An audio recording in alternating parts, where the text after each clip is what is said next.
Welcome back to the Cricket Corner podcast with me, Vatsal Vora, and what a time to be alive. What an absolute brilliant performance by the Kolkata Knight Riders as they defeated the Royal Challengers of Bangalore by a massive 81-run margin. I was just going to say 71. No, it was an 81-run victory over the RCB. And welcome back to the Eden Gardens, ladies and gentlemen. It has been a while, hasn't it? And once again, it was the KKR spinners who got them to the victory. But let's be honest, it wasn't down to just the KKR spinners. How important is Shardul Thakur in the shortest format of the game? Well, KKR spent big bucks to sign him from the Delhi Capitals, and he has repaid them with interest. I know it's just one game, but to be honest with you, I'm just happy to see him perform in such a high standard, because once he was signed by KKR prior to the auction, I was a little worried about him because he's been on the fringes of the Indian side. He's not been able to nail down that spot in the limited overs format, be it one-dayers, be it test match cricket, be it one-dayers or T20 cricket. But I'm feeling like this could be the redemption story as far as Shardul Thakur or the Lord is concerned, because if he continues to perform at such a high level, I think sky's the limit for Shardul Thakur, and he has been an excellent performer today with the ball, with the bat, and even in the field. It all started when he came out to bat towards the latter stages of the KKR innings, because I think it was he came out to bat in like the 11th over when Andre Russell was dismissed for I think it was before that. I failed to remember when it was. I think it was when Andre Russell was dismissed on the 11th over when he came out to bat, and the score was like 89 for 5, really struggling around, and he just kept going. He hit 9 fours, 3 sixes. He scored 68 of just 29 deliveries. He was in the middle for just 45 minutes for those 68 runs, scoring at a strike rate of 234.48. Now, that's the kind of role you expect Andre Russell to do, not Shardul Thakur. But Andre Russell dismissed for a first ball duck, trying to strike the ball for a 6 over long off, but was caught in the deep by Virat Kohli of Karan Sharma. But Shardul Thakur just took the mantle of him. Now, is he the long-term replacement, Andre Russell replacement for KKR? I'm not sure.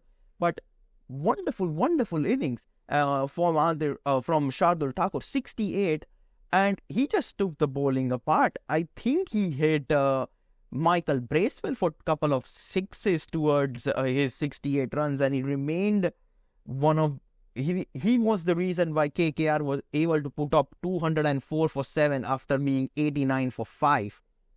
Yes, he was partnered well as he was partnered well throughout his 68-run innings, and that was mainly down to Rinku Singh, another underrated player as far as the KKR are concerned. 46 of 33 deliveries. Yes, he had a slow start to his innings. He was like going run a ball for the first 20-25 runs, but then he picked up and scored 2 fours and 3 sixes along the way to his 46.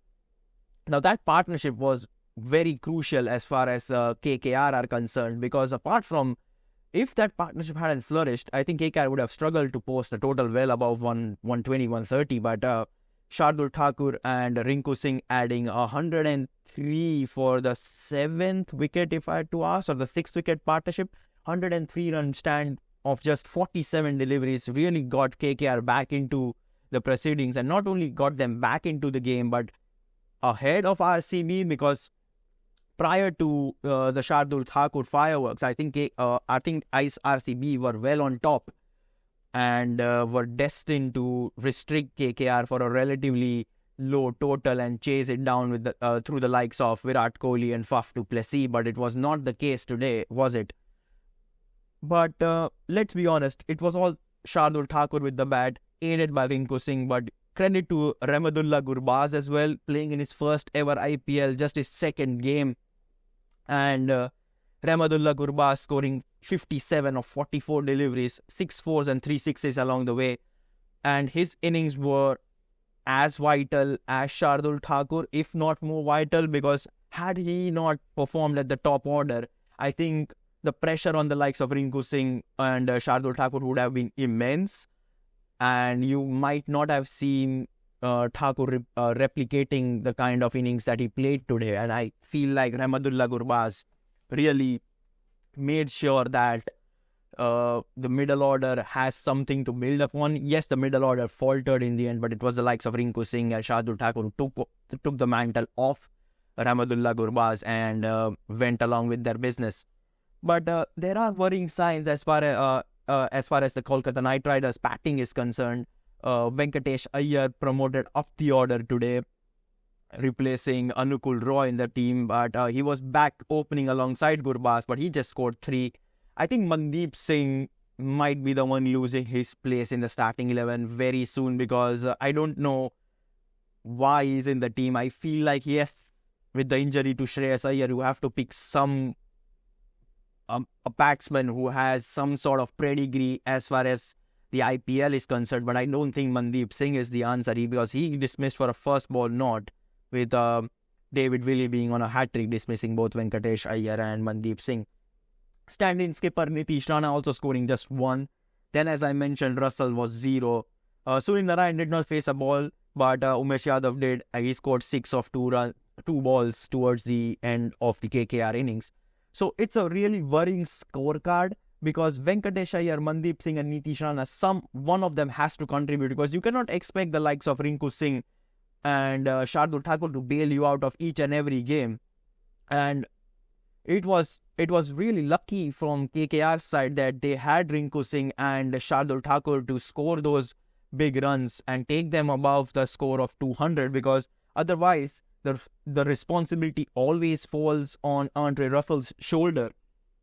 And that's not what you want all the time. And I think I talked about this during KKR's previous podcast when they were defeated by the Punjab Kings, that the responsibility always in some or the other form falls down on the shoulders of Andre Russell. Luckily today for KKR, despite him not performing, they had 2 other great players who could take them to a good score. But you cannot expect the likes of Rinku Singh, Andre Russell and Shardul Thakur to bail you out. It is pretty much along the lines of how Indian test match scenario is. During the couple of games in the Border Gavaskar Trophy, the likes of Shreyas Iyer, Surya Kumar Yadav, Virat Kohli, Cheteshwar Pujara and Shrikar Bharat were not contributing with the bat, and you were a bit over-reliant on the likes of Ashwin, Jadeja and Akshar Patel to score you the runs.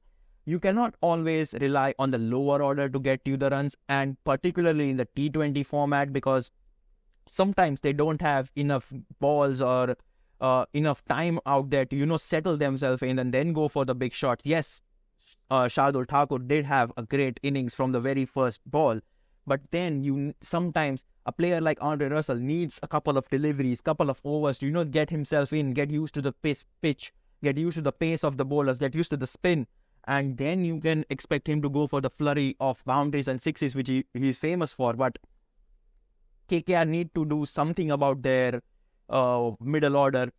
I'm not sure what is the situation here, because they have signed Jason Roy, but if Jason Roy opens alongside Rahmatullah Gurbaz, then you might have to drop Tim Southee or Lockie Ferguson, because you can only pick 4 overseas players. Rahmatullah Gurbaz has been excellent with the bat in the first 2 games. He's been good with the wicket-keeping gloves as well, so you cannot drop him.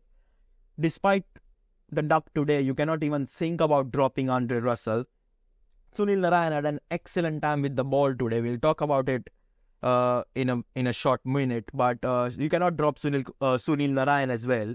So the only person who can even think about dropping is Tim Southee, but then that weakens your bowling attack by a long margin, because then you have to play an Indian fast bowler, which is really hard to come by, since they don't have the likes of Shivam Mavi, Prasidh Krishna or Kamlesh Nagarkoti anymore, who have IPL experience. So That is going to be a really challenging permutation combination game for the KKR management, because if the top order is not performing, you have to shoehorn Jason Roy in the team, and then you have to drop Tim Southey or Lockie Ferguson depending on who plays, which New Zealand bowler plays that game. But 204 was the score eventually put up by the Kolkata Knight Riders, and the Royal Challengers Bangalore could only manage 123. They had minimal contributions from the likes of Virat Kohli, Faf du Plessis, Glenn Maxwell, Shahbaz Ahmed, Dinesh Karthik barely contributing with the bat, and it was mainly down to the KKR spin trio of Sunil Narine, Varun Chakravarti and Sunyash Sharma on debut. Sunyash Sharma was the impact sub made by the Kolkata Knight Riders in place of Venkatesh Iyer, and he was exceptional with the ball on his debut. Didn't look like he's having those first game nerves or anything. He came out there and bowled good length, and he was excellent with the ball, 3 for 30 for him. But it was the return of Varun Chakravarti which was eye-opening and magical to see, because you could see those drifts, those spin from Varun Chakravarti, which we have gotten used to seeing in the IPL of 2021. Last year he had a remarkable fall of form, but this year he was excellent, and 4 for 15 for him, 4 for 15 of 3.4 overs. That is unimaginable as far as Varun Chakravarti is concerned. And he picked up some key wickets. He picked up the wicket of Faf du Plessis, Glenn Maxwell, Harshal Patel, and the last wicket of Akash Deep, when Akash Deep was just swinging the ball and connecting a few here and there. But so 4 for 15 for him, 2 for 16 for Sunil Narine, picking up the all-important wicket of Virat Kohli to start the RCB downfall as far as the KKR bowling is concerned. And our man Shardul Thakur himself picking up one wicket, that of Michael Bracewell, before Michael Bracewell could, get in and start scoring those big shots. Yeah, there you go. Losing words again. All hail Lord Shardul Thakur. I think he has been excellent. Maybe this podcast was a little biased because I'm a KKR fan, but I love talking about my favorite team, and apologies to any RCB fans if they were listening.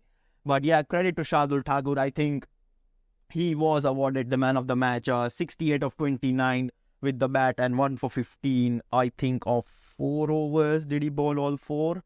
I think he just bowled 2 overs. Yeah, 2 overs, 1 for 15. But he got the job done. And KKR finally have their first 2 points on the board. They jumped massively from 7th to 3rd because of such a big victory, 81 run victory, that net run rate has skyrocketed to 2.056.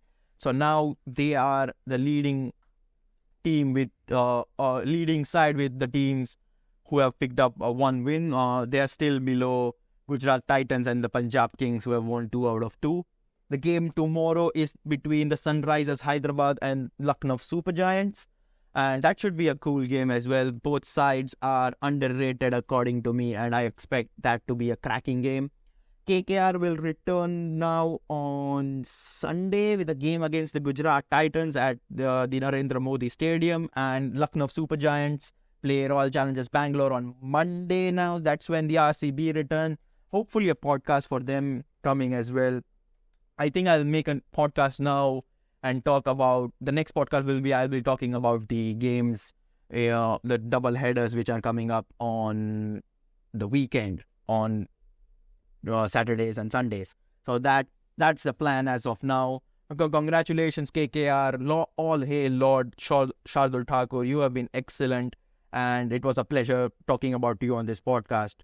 This is me, Vatsal Vora, signing off after a remarkable KKR win. Ciao for now.